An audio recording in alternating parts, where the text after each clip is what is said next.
अस्सलाम वालेकुम, मेरा नाम फ़रहान अकील है। और अब तक हम लोगों ने क्या क्या पढ़ लिया है? हम लोगों ने मेथड पढ़ ली है। मतलब अगर मैं स्पेसिफिकली मेथड्स की बात करूं तो मेथड पढ़ लिया है, मेथड के पैरामीटर्स पढ़ लिए हैं।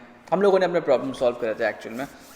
अब मेथड बनाते हुए ना हम लोगों ने हमेशा जो सिंटैक्स फॉलो करा है वो यही करा है ना कि प्राइवेट वॉइड, उसके बाद मेथड का नेम।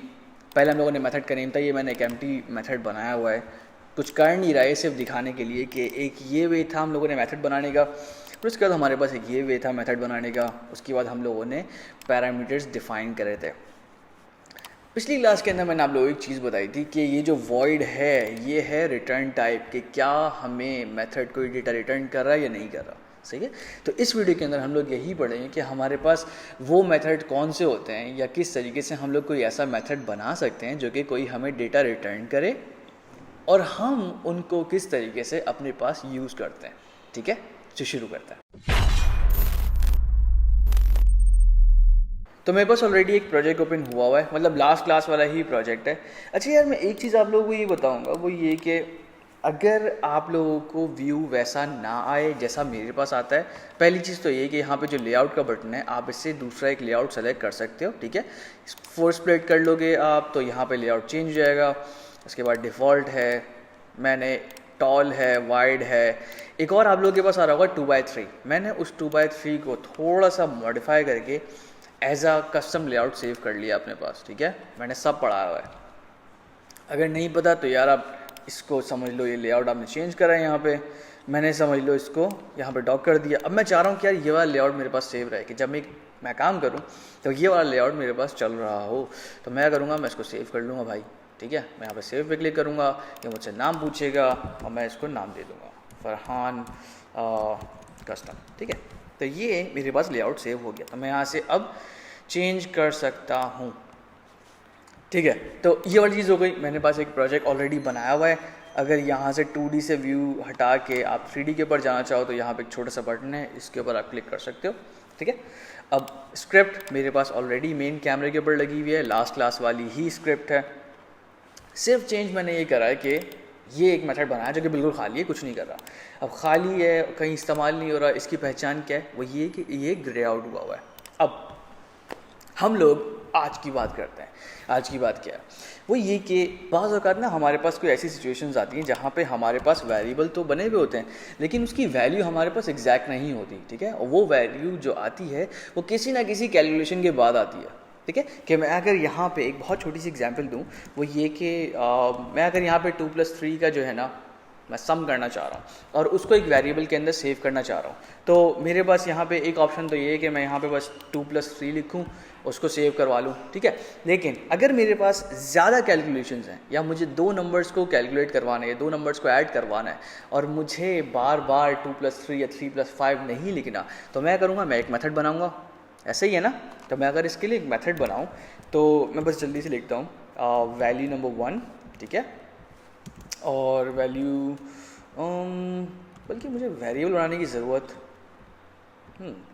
चलो टोटल के लिए हम लोग एक वेरिएबल बनाए थे। ठीक है, टोटल को सेव करने के लिए हम लोग एक वेरिएबल बनाए थे, इसका नाम है टोटल और टोटल सम। ठीक है, अब इसके बाद मैं एक मेथड बनाता हूँ, जल्दी से मेथड बनाता हूँ, प्राइवेट वॉइड सम। अब सम के अंदर मुझे दो वैल्यूज़ को इनपुट लेना है। ठीक है, तो मैं यहाँ पे करूँगा, मैं पहले बोलूँगा इंट वैल्यू 1।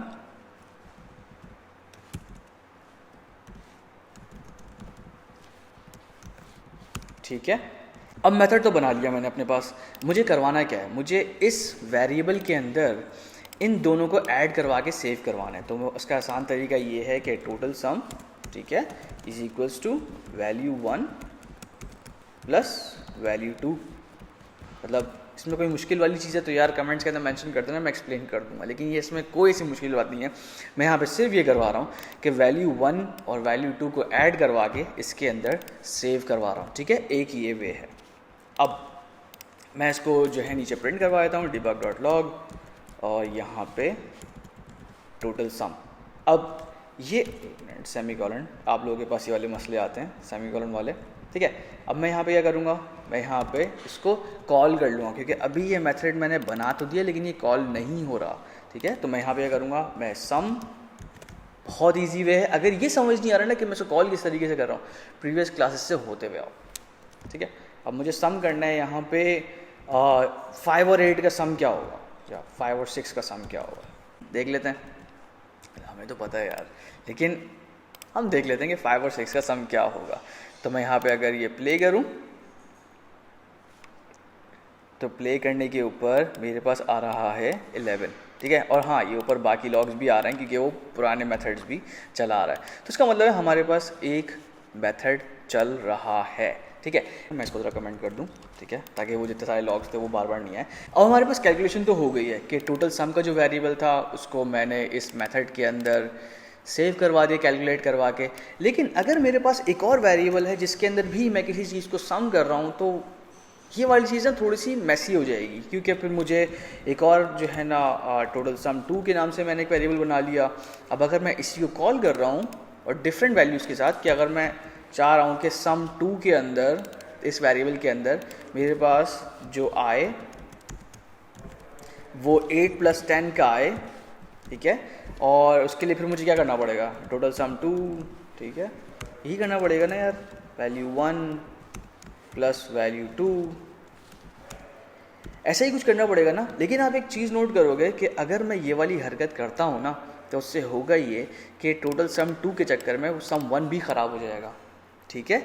अब देख लो आप कि अगर मैं यहाँ पे 2 बार ये वाला मेथड कॉल कर रहा हूँ विद डिफरेंट वैल्यूज़, ये एक्चुअल में चीज़ें ख़राब करना शुरू कर रहा है, ठीक है। तो ये हमारे पास एक ऐसी सिचुएशन आ गई जहाँ पे जो ये वाली चीज़ है ना, कि हम लोगों ने मेथड के अंदर कैलकुलेशन करवा के स्टोर करवा रहे थे वेरिएबल के अंदर, ये काम नहीं करेगी। अब इसका सोल्यूशन क्या है? इसका सोल्यूशन है हमारे पास एक ऐसा मेथड जो कि वैल्यू रिटर्न करे, ठीक है। वो अपने पास सेव ना करे, अंदर अपने वेरिएबल्स के अंदर सेव ना करे, वो सिर्फ टेम्परेरी तौर के ऊपर कैलकुलेशन करे और वापस कर दे कि यार ये लो तुम्हारा जो है ना, ये लो तुम्हारी कैलकुलेशन। तो अब इसका तरीका क्या है? इसका तरीका ये है कि जो वॉइड हम लोगों ने यूज़ करा था, ठीक है, मैं एक काम करता हूँ, मैं इन दोनों लाइंस को कमेंट कर दूँ क्योंकि इनको कॉल करने का तरीका थोड़ा सा डिफरेंट है। और अब तरीका क्या है, ये जो वॉइड यहाँ पे लिखा हुआ था, यहाँ पे हम लोग वॉइड को हटा के ना वो डेटा टाइप लिखेंगे जो कि हम एक्सपेक्ट करेंगे। आप यहाँ पे अगर देखो कि ये इंटीजर है, ये भी इंटीजर है, आप क्या एक्सपेक्ट करते हो भाई? इंटीजर और इंटीजर अगर प्लस करें तो क्या डेटा टाइप होनी चाहिए? 5 + 6 = 11 होते ना। 11 की डेटा टाइप क्या है? 11 की डेटा टाइप इंटीजर है, ठीक है। तो हमें जो डेटा रिटर्न चाहिए होगा, जो कैलकुलेशन हमें चाहिए होगी या वैल्यू जो हमें चाहिए होगी वापसी, वो इंटीजर चाहिए होगी, ठीक है। तो सबसे पहला काम हम लोग ये करते हैं कि हम लोग मेथड बनाते हुए हम ये डेटा टाइप डिफाइन कर देते हैं कि ये वाला जो मेथड है ये इस तरह का डेटा हमें वापसी करेगा। अब देखो, जैसे ही मैंने यहाँ पे इंट लिखा ना, इसने नीचे रेड लाइन देना शुरू कर दी। और रेड लाइन देने का मतलब ये है कि जब आपने बताया है ना कि ये वाला जो मेथड है ये कोई डेटा रिटर्न करेगा, तो हमें यहाँ पे एक छोटा सा पैटर्न फॉलो करना पड़ता है रिटर्न करने का, ठीक है। अब देखो, मैं आपको एक टेम्पलेट बता रहा हूँ, ठीक है, आप इसको फॉलो करो, कभी ये वाला मसला नहीं आएगा कि आपका जो है ना मेथड एरर देगा।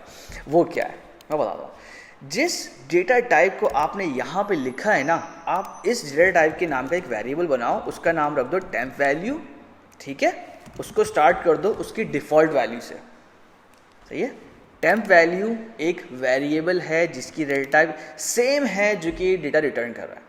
कंफ्यूजिंग लग रहा है ये, ठीक है, मैं मानता हूँ ये कंफ्यूजिंग लगेगा, लेकिन समझने की कोशिश करो, 2-3 बार इस वीडियो को देखो। जो डेटा टाइप रिटर्न हो रही है ना, आप उसी की टाइप का वेरिएबल बनाओ पहली लाइन के अंदर, सही है, पहली लाइन के अंदर। उसके बाद उसका नाम रख दो टेम्प वैल्यू। आप कुछ और भी रख सकते हो, मैं ये प्रेफर करता हूँ टेम्प वैल्यू, क्योंकि मैं खुद ये वाली चीज़ यूज़ करता हूँ। और उसके बाद उसकी डिफ़ॉल्ट वैल्यू दो, ठीक है। ये पहली लाइन का काम है। एक मिनट, पहली लाइन, ठीक है, पहली लाइन आपने ये करा। अब बिल्कुल लास्ट लाइन के अंदर ना आप ये लिख दो, आपका एरर सॉल्व हो गया। हमेशा यही करो, ठीक है। ये मैंने काफ़ी एक्सपीरियंस के बाद सीखा है ये वाली चीज़ के मैं जब भी कोई एक मेथड बनाता था ना शुरू के अंदर, तो मेरे पास ये रिटर्न ये वाली चीज़ लिखने का ना मसला आता था कि यार मेरे पास मेथड जो है वो एरर देता था। अब देखो, हम लोगों ने किया क्या है, हम लोगों ने एक टेम्पलेट बना लिया है। उसके अंदर ये होगा कि ये सम का जो फंक्शन है ये अपने अंदर एक वेरिएबल बनाएगा, उस वेरिएबल के अंदर अपनी कैलकुलेशन स्टोर करेगा और मेथड के बिल्कुल एंड के अंदर यही वेरिएबल रिटर्न कर देगा। ठीक है, यहाँ पे जो मैंने लिखा है ये एक वेरिएबल बनाया है और सबसे लास्ट लाइन के अंदर मैंने रिटर्न का वर्ड यूज़ करा है। इसका मतलब है कि अब मुझे वैल्यू वापसी देनी है। ठीक है, रिटर्न का वर्ड यूज़ करा है और उसके बाद मैंने उस वेरिएबल को रिटर्न कर दिया। ठीक है, अब पहली लाइन और लास्ट लाइन के अंदर बस इस चीज़ का ख्याल रखो कि हमेशा ये आएगा, रिटर्न का वर्ड आएगा और उसके बाद वही वेरिएबल जो आपने बनाया था पहली लाइन में। ये वाली चीज़ उन मेथड्स के लिए लाजमी है जो कि कोई ना कोई डेटा रिटर्न कर रहे हैं। आप क्या करोगे, आप एक वेरिएबल बनाओगे विथ सेम डेटा टाइप जो कि वो रिटर्न कर रही है पहली लाइन के अंदर, उसको डिफ़ॉल्ट वैल्यू से इनिशियलाइज करवा दोगे। ठीक है, डिफ़ॉल्ट वैल्यू दोगे उसको और सबसे लास्ट लाइन के अंदर रिटर्न का वर्ड यूज़ करके वही वेरिएबल रिटर्न कर दोगे। ठीक है, अब आपने फर्स्ट लाइन लिख दी, लास्ट लाइन लिख दी, अब उसके बीच में ना अपनी सारी कैलकुलेशंस करोगे और सारी कैलकुलेशंस जो सेव होंगी वो टेम्प वैल्यू के वेरिएबल के अंदर ही होंगी। ठीक है, क्योंकि इस मेथड का काम क्या है, इस मेथड का काम है अपने पास कैलकुलेशन करके चीज़ वापसी करना, वैल्यू रिटर्न करना। तो हमने यहाँ पे जो वेरिएबल बनाया है, एक टेम्पररी वेरिएबल जो बनाया है, ठीक है, उसके अंदर ही हम अपनी सारी कैलकुलेशन सेव रखेंगे क्योंकि मेथड के एंड के ऊपर वही वेरिएबल मेथड वापसी फेंकेगा। विजुलाइज करने की कोशिश करो इस चीज़ को। ठीक है, अब देखो इस मेथड का काम क्या था कि इस मेथड को सिर्फ दो वैल्यूज़ को ऐड करके मुझे आंसर वापसी करना था। ठीक है, तो हमने क्या करा, आंसर के लिए एक वेरिएबल बनाया, उस आंसर के वेरिएबल के अंदर हमने अपनी कैलकुलेशन करी। ठीक है, और उस आंसर को हमने रिटर्न कर दिया। सही है, समझो पहली लाइन के अंदर एक वेरिएबल बनाया जो कि आंसर के लिए, सही है, उस डेटा के लिए जो कि हमारे पास वापसी आएगा। उस वेरिएबल के अंदर हमने अपनी कैलकुलेशंस करी, सेव करी और उसके बाद उसी वेरिएबल को हमने रिटर्न कर दिया। ठीक है, दोबारा से ये वाली चीज़ सुनना, दोबारा से प्रैक्टिस करना, फॉलो करना, यकीन मानो समझ आएगा। ठीक है, अब देखो ये हम लोगों ने मेथड तो बना लिया है, बस यही था इस मेथड के अंदर, यही वाली चीज़ थी। इसको कॉल करवाने के लिए ना एक चीज़ ये आती है कि जो मेथड कोई चीज़ रिटर्न कर रहा है, ठीक है, कोई चीज़ अगर रिटर्न कर रहा है तो वो हमेशा एक ऐसे वेरिएबल के अंदर जाएगा जो कि सेम डेटा टाइप का होगा। दोबारा सुनो, कोई भी मेथड अगर कोई डेटा रिटर्न कर रहा है तो हमेशा वो एक ऐसे वेरिएबल के अंदर स्टोर होगा जो कि सेम डेटा टाइप का होगा। सही है, इसकी एग्जांपल क्या है, हमारे पास हमें करना क्या था, पहले तो ये देखो, हमें इस टोटल सम के अंदर सेव करवानी थी ना अपनी वैल्यू, तो हम क्या करेंगे, total sum equals to, confuse नहीं होना, ठीक है, सम 5 6, ठीक है, और यहाँ पे इक्वल्स सम 8, 10। ठीक है, कंफ्यूजिंग लग रहा है, मैं इसको समझाता हूँ। देखो यार, ये वाला जो फंक्शन है ये काम क्या कर रहा है, ये काम ये कर रहा है कि इन दो वैल्यूज़ को ये ऐड करके आपको आंसर रिटर्न कर रहा है। ठीक है, जाहिर सी बात है, आपको आंसर चाहिए था ना, आपको आंसर चाहिए था, तो उस आंसर को सेव करने के लिए हम एक वेरिएबल यूज़ कर रहे हैं। सही, ईजी है, मतलब क्या है इसमें मुश्किल। ठीक है, हमने क्या करा, हमने टोटल सम को इक्वल्स टू कर दिया दिस फंक्शन क्या। ठीक है, इससे हुआ क्या, इसको भूल जाओ। ठीक है, एक मिनट, मैं स्क्रीन के ऊपर हाथ नहीं रख सकता वरना आपको बताया था, इसको ना फिलहाल के लिए भूल जाओ। हम लोग क्या करवा रहे हैं, हम लोग टोटल सम के अंदर इस काम को करवा रहे हैं। ठीक है, कि वैल्यू 1 और वैल्यू 2 को ऐड करा और हमारे पास सेव हो गया। अब सेव करने का तरीका क्या था, इस सम के फंक्शन का काम क्या था कि इसने एक वेरिएबल बनाया अपने पास, जीरोस की वैल्यू रखी, कैलकुलेशन करी और कैलकुलेशन करने के बाद हमें आंसर रिटर्न कर दिया।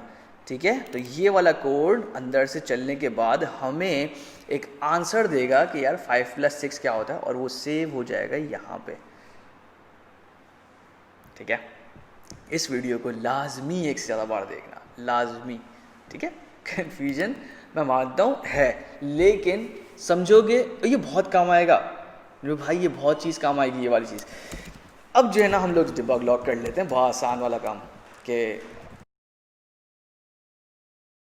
कि हमारा टोटल सम और नीचे एक और टोटल सम 2 कितना हो रहा है। अब ये मुश्किल है क्या? ये वाली लाइन तो मुश्किल नहीं है, ठीक है। अब अगर हम लोग यहाँ पे वापसी आएँ और अब ज़रा हम लोग चेक करें कि टोटल सम 1 और 2 है कितना, तो यहाँ पे टोटल सम 1 इक्वल्स टू 11 और टोटल सम 2 18, ठीक है।